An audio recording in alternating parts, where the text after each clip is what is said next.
안녕하세요. 연문천자문의 염정삼 문준혜입니다. 자, 오늘은 제22강 지과 필계 등능망망 8글자를 배워보겠습니다. 네, 지과 필계 할 때 지자는 네. 알지자, 그 다음에 과자는 진알과자, 여기서는 허물과자, 잘못, 과실 네. 할 때 과자이고요. 필자는 반드시 필자이고 개자는 고칠 개자입니다. 네. 잘못을 알게 되면 반드시 그 잘못에 대해서 고친다. 이런 뜻으로 해석될 수 네. 있습니다. 자, 그러면 각 네. 글자를 좀 살펴보겠습니다. 먼저 지자를 볼까요? 네.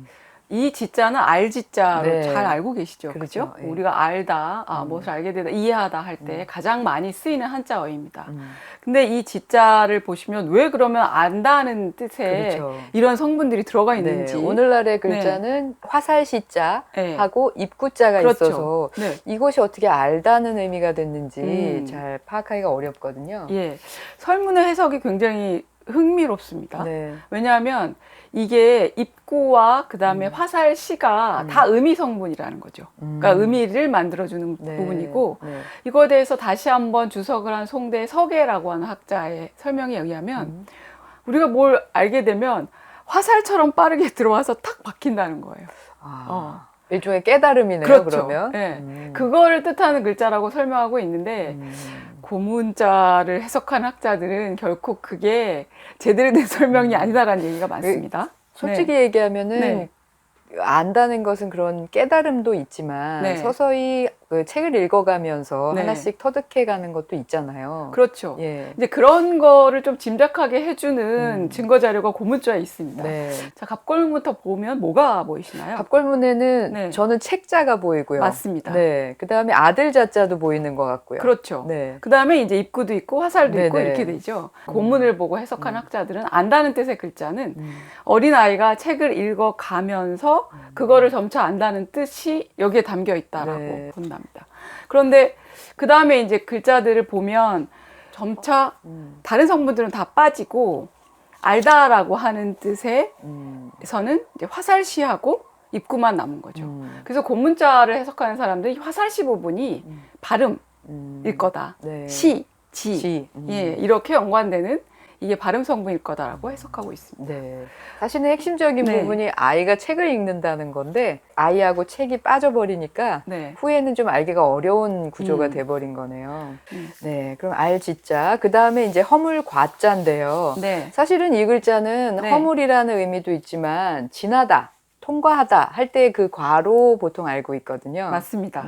그러니까 지나려면 무엇보다도 지나가려면 이제 발이 있어야 되죠. 예, 발이 네. 있어야 되고 발은 거리를 통해서 가야 되니까 네. 이게 이제 착부, 지날 착부로 구성이 된 게 맞죠. 네. 그러면 나머지 오른쪽에 이렇게 자리하고 있는 건 네. 발음을 나타내는 부분이 네. 되죠. 요 발음을 나타내는 부분만으로도 설문에 이제 글자가 실려 있고 지금은 이제 잘 쓰지 않지만 입이 약간 삐뚤어져 있다. 입구가 구성돼 있다. 입이 약간 삐뚤어져 있다라고 하는 그런 뜻의 괴자입니다. 네. 그러니까 지금은 발음이 이제 단독으로는 안 쓰이는데 예전에는 네, 그렇죠. 그런 의미를 가진 예. 글자였군요. 그래서 이게 발음 성분이다라고 하는 걸 알 수가 있고 그 다음에 지나가다라고 하는 의미로부터 우리가 어떤 다른 연관된 의미들을 쉽게 집어낼 수 있죠.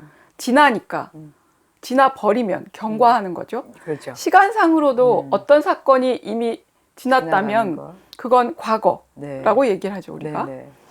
그리고 예를 들어서 어떤 지점을 딱 정해놨는데 거기로부터 너무 심하다 이러면 과도하다 혹은 과분하다 혹은 지나쳐버린 거군요. 그거는. 너무 뛰어넘어갔다 초과했다 이럴 때도 과자를 쓰죠. 네. 근데 거기서 또 한 번 더 나가면 그렇게 돼서는 안 될 곳까지 간 거죠. 과오, 과실 네. 이런 뜻까지도 이제 이 과자에 담기게 되었습니다. 네.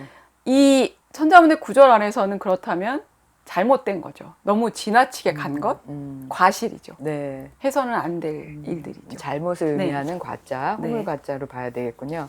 네. 자, 그 다음에는 반드시 필자인데요. 그렇죠. 이것도 필수 어휘 중에 하나죠. 그렇죠. 필수할 때도 네. 필자가 바로 들어가죠. 네. 근데 이게 네. 이제 반드시라고 하는 건 사실 표현하기가 참 어려운 글자이지 않습니까? 한자와 그렇죠. 같은 표현 네. 문자로는. 뭘 그렸는지 알 수 수가 없죠. 없죠. 예. 그러면 저희가 이제 누차 말씀드렸지만 이렇게 어떤 어기, 뉘앙스와 그다음에 부사적으로 사용되는 그런 단어들은 대부분의 경우 빌렸다. 예. 그렇죠. 그러면 이 필자는 빌리긴 빌렸는데 원래는 무엇인가를 본떴을 것 같은데 그렇죠. 그게 뭐냐 네. 그걸 한번 추정해 보겠습니다. 네. 지금 각골문을 보시면 뭐가 보이나요? 상대의 글쎄 저는 문자를 잘 보면? 이게 뭐 어떤 네. 사람 같기도 하고 네. 글쎄 잘 모르겠는데요. 이것은 이제 고문자학자들은 아주 그러니까 자루가 긴 창의 모양일 거다. 네. 그래서 여기에 필자 옆에 왼쪽 부분에 이제 나무 목자를 붙이면 자루 밑자가 되거든요. 네. 이제 그게 이제 원래의 뜻을 나타내 주는 바로 그 글자일 거다라고 생각하고 있습니다. 네. 해석하고 있습니다. 네. 근데 그게 나중에 보면 옆에 근문계열로 가면 이렇게 팔자 모양이 붙어요. 그죠? 설문 소전해 보니까 정말 팔자가 이렇게 분명하게 보이네요. 이제 드러나죠. 네. 그러니까 이 팔자가 바로 필팔 발음 성분이군요. 발음과 아주 밀접한 연관을 네. 가지는 발음 부분일 거다라고 해석을 하고 있습니다. 근데 이제 그 허씨는 이 팔부를 설정해 놓고서 팔부 안에 이 필자를 말하자면 부속자로 넣어놨는데 팔자를 기운의 나님으로 설명하다 보니까 필자에도 그거랑 연관해서 설명해서 분극야, 극을 이렇게 나눈 것이다. 어떤 기준을 나누는 것이다. 그러니까 팔자로 나눈다는 뜻을 집어넣고 그 안에 있는 것을 주살익자라고 하는 글자 네네, 있죠. 주살익자요. 예. 그 글자로 보고 네. 이제 그게 어떤 것이든 나누는 도구가 됐던 뭐가 됐던 그거로 보고 나서 이제 해설을 하고 있죠. 그러니까 허신은 8팔자를 의미 성분으로 생각하고 네. 그 안에 이제 주살익자처럼 생긴 자연이 네. 들어간 것으로 봤지만 네. 실제로는 긴 창의 자루를 상용한 거고 네. 거기에서 가차되어서 네. 반드시라는 네. 의미로 쓰였다. 네. 우리가 근데 허신이 이제 분극야 이렇게 해석하는 것도 조금 뭐 그럴만 하겠다 이런 생각이 드는데 어떤 지점에 딱 그게 가면 끝에 가면 반드시 꺾이게 돼 있죠. 그렇죠. 양의 끝에 가면 음으로 점차 변화하고 네. 음의 끝에 가면 다시 양으로 변화하는 것처럼 그 어떤 것이 반드시 필연적으로 가야 될 길이다 라고 하는 걸 허신의 입장에서는 한번 설명하고 싶었을지도 모르겠다라는 게 이제 저의 추정입니다. 네, 그렇군요. 네, 그 다음 글자는 개자인데요. 네. 이거는 이제 고칠 개자로 아까 설명해 네, 주셨습니다. 그렇죠. 네. 그러니까 여기에는 고치면 고치고 뭔가를 바꾸면 대체로 동작성이 들어가죠. 그렇죠. 근데 그런 동작에는 인간의 신체 기관 가운데 가장 중요한 것이 손이죠. 그렇죠. 네. 그러니까 당연히 손이 들어가야 되죠. 네. 그래서 글자를 잘 보시면 소전부터 보시면 손에 뭘 들고 있죠. 그게 이제 복이라고 하는 글자이고 우리가 보통은 붓으로는 칠복부가 네. 있어서 그렇게 이제 그 안에 많은 글자들이 부속이 돼 있는데 그 옆에 복자 옆에 붙어 있는 부분은 이거는 네. 몸기자 아닙니까? 그렇죠. 네. 몸기자로 보이죠. 근데 이게 기면 뭐냐? 자기 자신을 쳐서 고치냐? 그것도 물론 좋은 그 고친다는 뜻의 글자가 될 수 있습니다. 근데 고문자 계열을 한번 보세요. 뭐가 보이나요? 근데 이거는 고문자 네. 계열에서는 몸을 의미하는 기자가 아니고 네. 저는 이제 뱀사자 내지는 그렇죠. 천간 지지할 때에 네. 쓰이는 그 사자로 보이거든요. 갑골문에 보시면 네. 그렇게 모양이 생긴 것 같은데요. 맞아요. 예.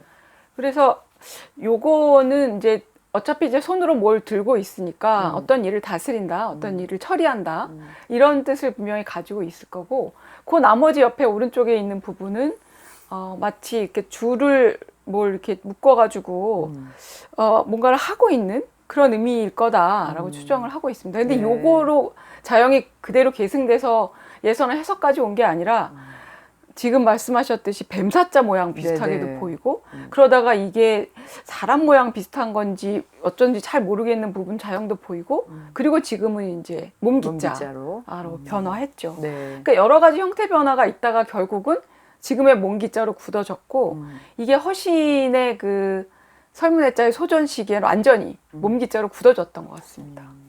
어쨌거나 허신은 이 개자를 실어놓고 거기서부터 이미 바꾸다라고 하는 뜻을 확정을 하고 있습니다. 네. 바꾸다, 고치다, 네. 개선하다. 그래서 우리가 이제 개자를 그렇게 풀게 네. 되는 거죠. 네네. 네. 네, 그래서 앞에 네 글자를 살펴봤고요. 이제 뒤에 네 글자를 한번 살펴볼까요? 네. 등능, 막, 망. 네. 한 글자씩 먼저 의문을 설명드리면 득자는 얻는다 하는 뜻의 얻을 득자. 그 다음에 능은 재능, 능자. 능력 할 네. 때 능할 능자. 네. 그 다음에 막은 말라, 뭐뭐 하지 음. 말아라. 혹은 뭐뭐가 아니다. 혹은 뭐뭐가 없다. 라는 뜻의 막자. 네. 그 다음에 망은 망자는 있다. 잊을망자. 잊을망자로 네. 풀게 되죠. 그래서 이 네 개 글자를 다시 문장으로 해석하면 등능, 자기가 능력이 있는 것들을 혹은 어떤 재능을 얻게 되면 망, 그것을 잊지 않도록 해야 한다. 네. 이렇게 해석이 됩니다. 네. 그럼 각각의 글자를 또 네. 보겠습니다. 먼저 득자부터 볼까요? 득자는 이제 얻는다는 뜻인데 우리가 얻는다 그러면 무슨 선생님 뭐가 먼저 얻는다 그러면 뭘? 일단은 뭔가 재물 같은 걸 그렇죠. 얻는다 뭐 이런 느낌인데요. 예, 그걸 얻어야 얻었다. 나는 뭘 얻었네 이런 생각이 들죠. 네. 자, 글자를 보시면 설문 네. 소전부터 한번 볼까요? 뭐가 네. 보이시나요? 소전에는 네. 그런데 사실은 밑에는 손이 보이고 위에는 네. 볼견자처럼 보이거든요. 이 모양은. 근데 볼견자로 얻는다 이렇게 하면 조금 그거는 뜻이 안 맞죠. 네네, 뜻이 안 맞습니다. 그럼 조금 거슬러 올라가 볼까요? 갑골문이나 근문에서는 뭐가 보이나요? 갑골문에는 확실하게 이게 조개가 보이네요. 그렇죠. 네. 조개하면 떠오르는 게 뭡니까? 조개 화폐가 있죠. 그렇죠. 네. 옛날에 조개 껍질들은 많은 경우가 화폐로. 유통되는 화폐로 네네. 그렇게 사용되었습니다. 음. 그러면 그대로 재물을 얻는다가 바로 얻을 수 있죠. 네. 뜻을 거기서 보완낼 수가 있죠. 네. 근데 이제 네.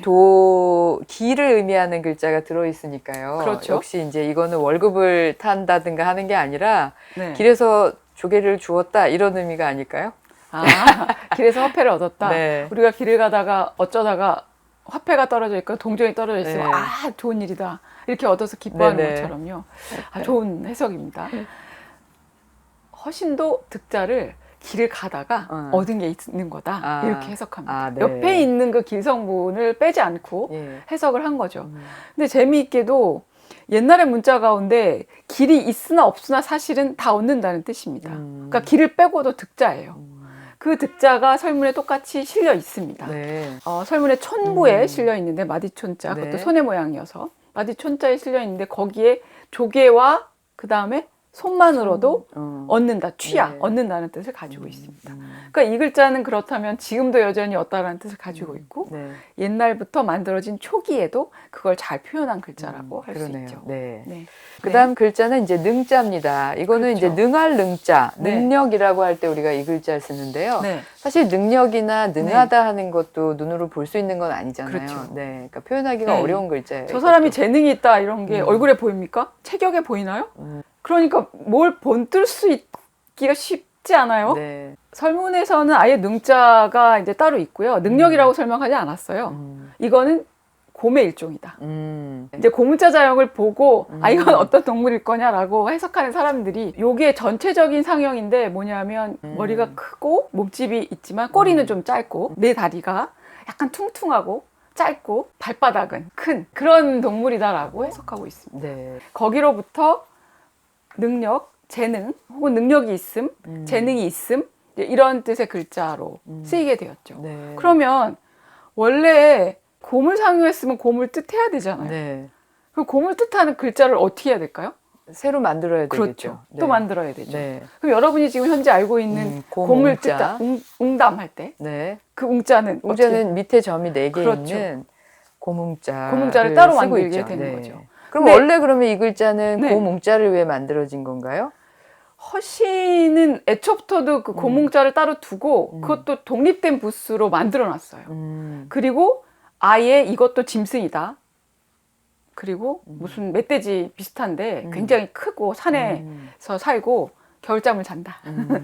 그러면 곰이죠. 그러네요. 아, 그 다음 글자 볼까요? 아까 말막자라고 하셨는데 그렇죠. 없다는 의미도 있고 아니다라는 의미도 그렇죠. 있고 말라는 의미도 있는 네. 부정사입니다. 막자는 이제 전에 우리가 강의를 할 때 문 선생님도 여러 번 설명하셨는데 풀 사이에 네. 해가 있는 모습. 걸려 있는 모습입니다. 그러니까 해가 지는 네, 상태인 저물 거죠. 때이죠. 네. 뭐가 지다, 저물다라고 하는 뜻을 나타내는 글자입니다. 옛날 고문도 역시 풀 사이에 해가 있고 소전을 봐도 그렇고 그 아래에 있는 성분이 그냥 풀이 약간 간략화돼서 붙어 있을 뿐이지 그게 이제 다른 건 아닌 거죠. 네. 근데 저물다라고 하는 뜻의 글자는 우리가 전형 모자가 있죠. 요 밑에다가 이제 날일자를 더해서 네. 저물모로 쓰고 있잖아요. 네.